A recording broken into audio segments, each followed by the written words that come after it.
Be the person that's on the screen. Do like Issa. You guys have a breadth of opportunity. And so that's what's exciting about this. Like, your no never has to be final because you can say, oh really? I don't believe that no. Watch this. And you create your own yes. That's what I was going to say. What she said. Do you want to add to that? No, she said it perfectly good. I think as creators, sometimes creating your own content can seem scary and it can seem very big. What's some advice for people who want to create but feel like, oh, I don't have the budget, I don't have the resources, I don't have what are some solutions to that type of mentality or to that type of thought process? For me, I always think about what I do have, you know, because that was a big thing, was just like, oh, I don't have this, but I do have a camera, I do have friends, I do have, you know, my dad's office, I have my mom's car, I have all this, and I can put these pieces together to make something, because there really is no excuse at the end of the day. When it comes down to it, we have so many resources, as Regina suggested, just at our fingertips. And it really just is about sometimes calling in favors, and if you call in too many favors, then figuring out another way to make it work, or offering your services in exchange for something. But there is always a way, and I try to surround myself with people who believe the same thing too. Welcome back. It's your girl, Jayla O, here with our Urban Central at the Little Movie Premiere in Atlanta, Georgia. Stay tuned as we chop it up on the blue carpet. So first, I want to say congratulations for being on V103. Yay. I've been listening to that since I popped out. Yes. So yes, congratulations. And also, so how did you find yourself getting the spot on V103? You know, I've done music, I've done acting, and radio was just a natural transition for me. My ultimate goal is to do a variety show. I want to be like Oprah meets Beyonce. So to get that conversation going, it just makes sense. And I had an opportunity to interview Nick Cannon on the show, and I didn't realize how similar, you know, the things that he's doing are the things that I want to do. He did morning radio for 4 years. He has a variety show. He does comedy. He does music, and he's conscious in his podcast. So, you know, those are the things I'm just trying to align myself with. So I'm just paying my dues and doing what I have to do to get that conversation started.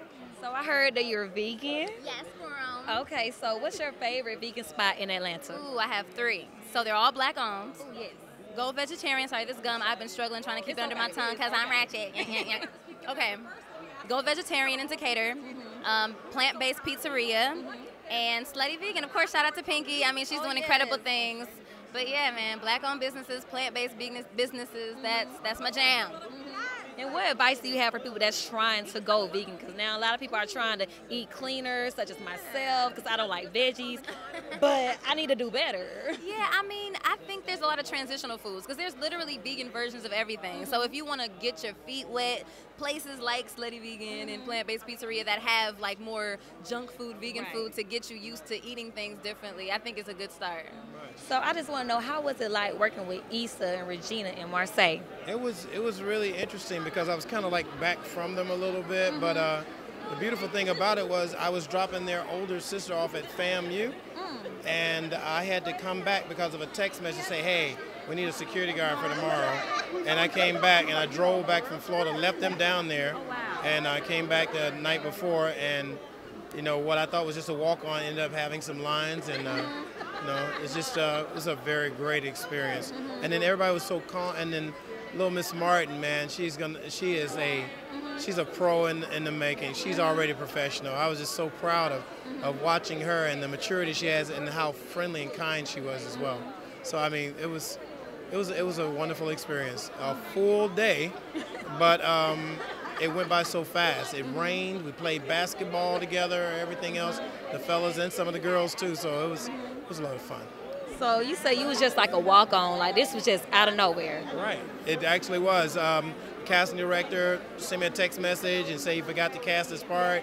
He thought about me, and that's how it happened. I rented a car from Tallahassee Airport, drove back that night, and 8 o'clock the next morning I was on set. Yeah. So how do you feel about the concept of the movie? Oh, I think it's a genius a genius idea, even though that's the name of her production company. But it also it's going to be something that hopefully in this generation will understand, you know, the evolution of going from childhood and going into adulthood, and that take your time with it, and that don't be in a rush to grow up, you know, because there's so much more life in your youth than in your elder years, and then plus ain't nothing waiting on you but bills. You know, so you have to be careful about that too. But I think the message is clear. I think it's very positive for young African-American young ladies, as well as even those that grow up to be beautiful women like yourselves, you know. So I think it'll also be a message to the young men too on how to treat these young ladies as well, you know, and not let them have all of that history of heartache and misuse and things like that while they're young, you know, and grow up to that mature woman that's going to be that team player with that king. I want to say you look good. Okay. And also, how do you feel about working with such a young and ambitious person such as Marsai? You know, I think it's incredible. I love that she had a vision at 10 years old and had the, you know, the discipline and the courage to put it together, to pitch it, and like the fact that, you know, I had an opportunity to help her vision and her dream come true. It's so exciting. And also, what advice would you have to your younger self? I just told him I'd eat more. I'd sleep more. I love sleeping. I'd sleep and eat more. Look, that's it. Look, the opposite of Marsai. I'm just talking about eating and sleeping more. No, Marsai was talking about sleeping. Oh yeah, so that would be it. Yeah. Yeah. Okay, thank you. I'm loving this dress. Thank you so much. Okay, so I also want to know, what is some advice that you have for young girls your age especially? I think to just be yourself, and you don't need anything so big like this. It kind of just grows to it. And I don't know, just stick with the people who trust you and love you for who you are, and not just who they see, like, you know, by the cover, you know? So. And who's your favorite out of two, Regina or Issa? Ooh, on camera or off? You know, they have different personalities, but yeah, I can't choose. They're both so amazing, and I've been with them enough to be like, ooh, calm down, guys. No, I'm joking. But no, they both have different personalities, and that's why it was so much fun working with them too, because they're just amazing black women in itself. Okay, and thank you so much, and congratulations once again. Hello. Hi. Okay, so this movie just screams black girl magic, and I just want to know, what's your definition of black girl magic? Black girl magic is about owning your power. It's about not being afraid of failure, and it's about telling the world that we are real.